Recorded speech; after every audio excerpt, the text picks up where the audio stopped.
ফকিৰাগ্ৰাম চহৰৰ মাজমজিয়াত 7 দিন ব্যাপী মহানামযজ্ঞৰ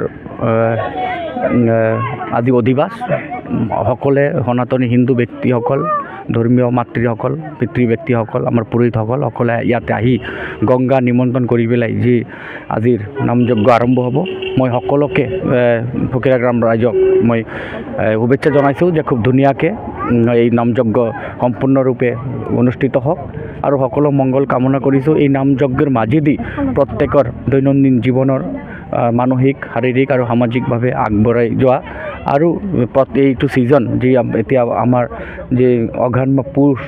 পিছত মাঘ ফাল্গুন এই আমাৰ পুৰা নামযজ্ঞৰেই এই ভাৰতবৰ্ষ হৰিনামেৰে লোৱা হ'ব। তো যি নহওক আজিৰ এই 12 তাৰিখ ফকিৰাগ্ৰামৰ যি আৰম্ভণি মহানামযজ্ঞ এই নামযজ্ঞৰে হৰিনামেৰে সকলৰ মনোকামনা পূৰণ হওক সকলে হৰিনামেৰে আগবাঢ়ি যাওক সকলে সুস্থ থাকক সেইটো কামনা কৰিছোঁ আৰু অহা দিনত যাতে ফকিৰাগ্ৰামৰ যুগ যুগান্তৰ এনেকুৱা কাৰ্যসূচী সম্পন্ন হৈ থাকে আৰু যাতে বৃদ্ধি পায় আৰু যাতে ডাঙৰকৈ আয়োজন কৰিব পাৰে সেইটোৱে ভগৱানৰ ওচৰত প্ৰাৰ্থনা কৰিছোঁ। স্যাৰ ইতিমধ্যে ফকিৰাগ্ৰামী লোকসকলে ইয়াত নামযজ্ঞৰ ওপৰত প্ৰাদুৰ্ভাৱ বৃদ্ধি পাইছে এই ক্ষেত্ৰত আপুনি কি এইটো ভাল কথা যিমান নামযজ্ঞ বৃদ্ধি পাব ইমানেই আমাৰ হিন্দু সনাতনী ব্যক্তিসকলৰ কাৰণে ভাল এটা চিম্পটম বুলি ক'ব পাৰোঁ মেছেজ কাৰণ হৰিনামৰ সেই আমি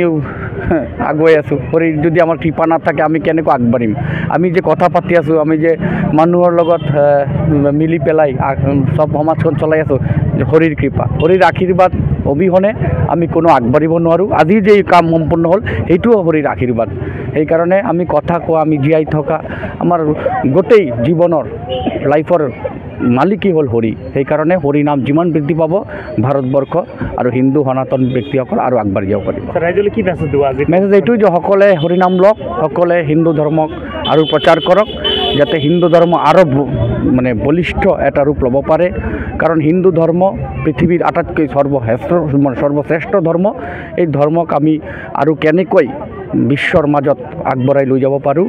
আৰু কেনেকৈ বুষ্ট আপ কৰিব পাৰোঁ সেইকাৰণে সকলে আগবাঢ়ি আহিব লাগে। মহানগৰীত উৎকৃষ্ট hotel the villa Adarshpur bylane number 1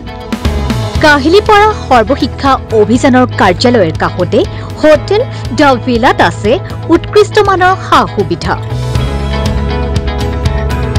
য'ত আছে আটকধুনীয়া কোঠা লগতে পাব লাক্সাৰি সুইট আৰু ডিলাক্স ৰুম